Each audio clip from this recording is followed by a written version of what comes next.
నమస్తే, welcome to our channel. నేను మీ ప్రియాంకర.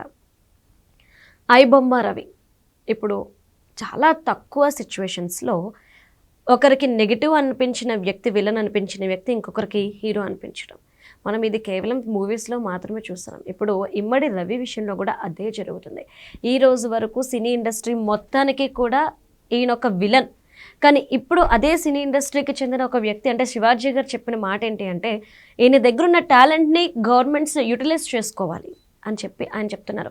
Talent అనేది ఎవడి సొత్తు కాదు, ఊరికనే రాదు. కాబట్టి వాడుకుంటే ఈ గవర్నమెంట్కి కొన్ని కేసులు సార్ట్అవుట్ అవ్వడానికి ఈయన చాలా బాగా పనికొస్తారు అని చెప్పారు. మరి ఇదే నేపథ్యంలో ఇమ్మడి రవి ఈ విధంగా తయారవడానికి కారణాలు ఏంటి అనేది పోలీస్ ఎంక్వైరీలో కూడా తెలుస్తుంది. మరి ఆ కారణాలు ఏంటి, ఎందుకు అందరినీ ఆశ్చర్యపరుస్తున్న ఈ కారణాలు అనేది తెలుసుకుందాం. మనతో మాట్లాడడానికి సీనియర్ జర్నలిస్ట్ డాక్టర్ దుర్గవడ్లమాని గారు ఉన్నారు. ఆవిడ అడిగి తెలుసుకుందాం. నమస్కారం మ్యామ్. మ్యామ్, ఇమ్మడి రవి విషయంలో అంటే ఐబొమ్మ రవి విషయంలో కేసులో కొన్ని కీలకమైన విషయాలు పోలీసులకు తెలిసినట్టు అర్థమవుతుంది. ఏంటది? అంటే ప్రతి మనిషికి మనకు తెలియకుండానే అంటే చిన్నప్పటి నుంచి వాళ్ళు పెరిగిన వాతావరణం కావచ్చు, వాళ్ళు పడ్డ మాటలు కష్టాలు, కొంతమందికి చాలా చక్కగా బాల్యం ఉంటుంది, కొంతమందికి ఉండదు. వీళ్ళ నాన్నగారు బిఎస్ఎన్ఎల్లో ఒక ఉద్యోగి అయితే చిన్నప్పటి నుంచి ఇతను ఏది కావాలన్నా కొనుక్కోలేకపోయేవాడు. తండ్రి డబ్బులు ఇచ్చేవాళ్ళు కాదు. అంటే మరి ఆయన సంపాదన సరిగా లేక ఇవ్వలేదో, కుటుంబ పోషణ భారమై ఇవ్వలేదో మనకు తెలియదు. సో ఒక అసంతృప్తితో పెరిగాడు అతను. ఇప్పుడు మీకంతే కదండి. ఇప్పుడు చూడండి, మనకి ఏదైనా కావాలనుకుని అవ్వలేదు అనుకోండి, మనసులో ఉండిపోతుంది ఆ కష్టాలు. అవన్నీ అయ్యాక అతను మొత్తానికి చదువుకుని అతను బయటకు వచ్చాక ఒక అమ్మాయిని ప్రేమించాడు. 3 ఏళ్ళు ప్రేమించాక తండ్రి అతనికి ఏంటంటే బాగా సంపాదించాలని ఉండేది. ఒక మంచి కంపెనీ పెట్టి సీఈఓగా అవ్వాలని అనుకున్నాడు. అనుకుంటే తండ్రి అన్నట్ట, నీకు మంచి సంబంధం చూస్తాము, అత్తగారు వాళ్ళు ఇచ్చిన దాంతో నువ్వు పెట్టుబడి పెట్టి నువ్వు కంపెనీ పెట్టుకో అని చెప్పారు. చెప్తే అప్పటికే ఈ అమ్మాయితో నగ్మానా ఏంటి ఆ పిల్ల పేరు, అమ్మాయితో ప్రేమలో ఉన్నాడు 3 ఏళ్ళుగా. అందుకని లేదు, అతను చీట్ చేయదలుచుకోలేదు ఆ పిల్లని. అక్కడే అతను మంచి మనసు అర్థమవుతుంది మనకి. సో అమ్మాయిని పెళ్లి చేసుకున్నాడు. పెద్దలిద్దరు దగ్గరుండే చేశారట. ఆఖరికి వాళ్ళ తల్లిదండ్రులు ఒప్పుకున్నారు, ఈ అబ్బాయి తల్లిదండ్రులు కూడా దగ్గరుండి ఇద్దరు కలిపి చేశారు. చేసిన కొన్ని నెలలకు ఏమైందంటే ఇతను భార్యతో కూడా అవమానాలు ఎదుర్కొన్నాడని తెలుస్తుంది. అంటే అతనికి వచ్చే జీతంతో ఫ్యామిలీ పోషించలేకపోయాడు. ఆ అమ్మాయి కొంచెం రిచ్ కుటుంబం నుంచి వచ్చింది. సో దాంతో హేళన చేసేవాళ్ళని, భార్య హేళన చేసేది, భార్యతో పాటు అత్తగారు కూడా హేళన చేసేది. ఇది అస్సలు భరించలేరు, అది ఎవరు తట్టుకోలేరు కదా.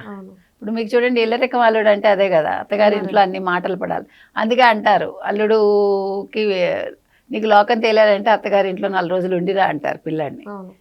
పూర్వం అలా ఉండేది. సో దాంతో ఇతనికి ఎలాగైనా సంపాదించాలనుకున్నాడు. ఇతను వెబ్ డిజైనర్గా ఉన్నాడు కాబట్టి అదేంటి మూవీ రూల్స్ అనేది ఒక తమిళ వెబ్సైట్ ఉంది.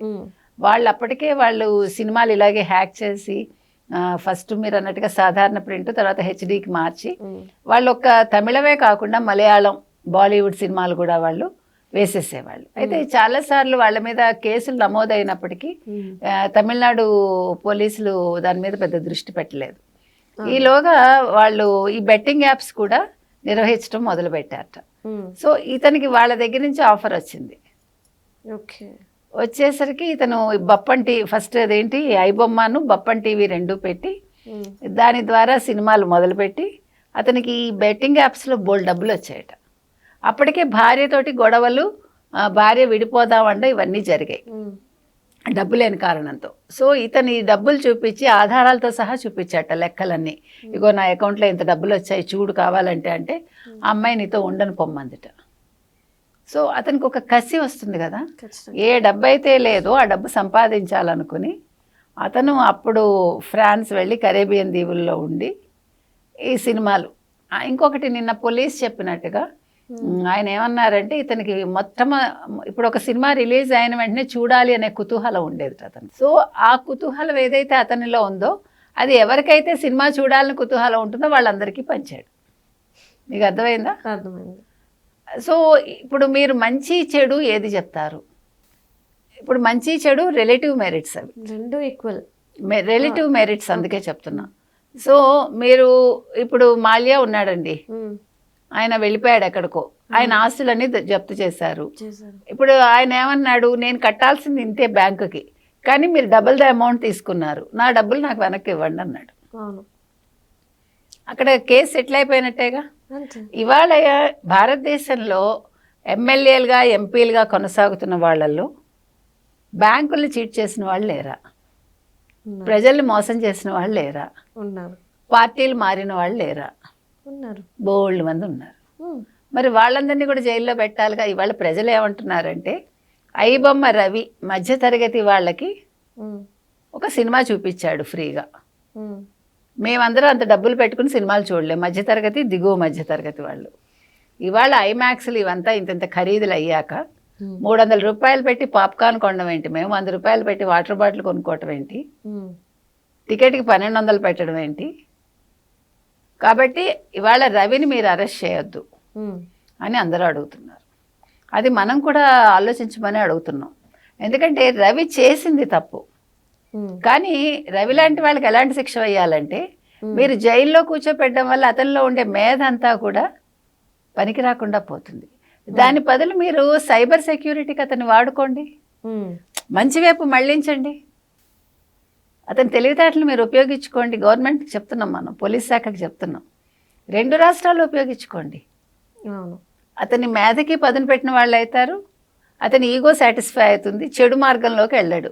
ఇప్పుడు ఇతని జైల్లో పెట్టడం వల్ల ఇంకా కసి పెరుగుతుంది. అవును. మీకు ఇప్పుడు రాబిన్ హుడ్ అంటున్నారు కొంతమంది, రకరకాలుగా అతను పిలుస్తున్నారు.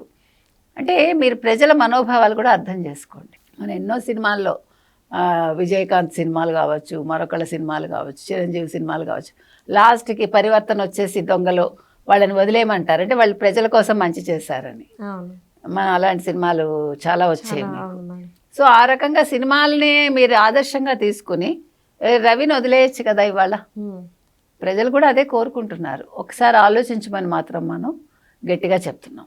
Right. Right. Thank you so much ma'am.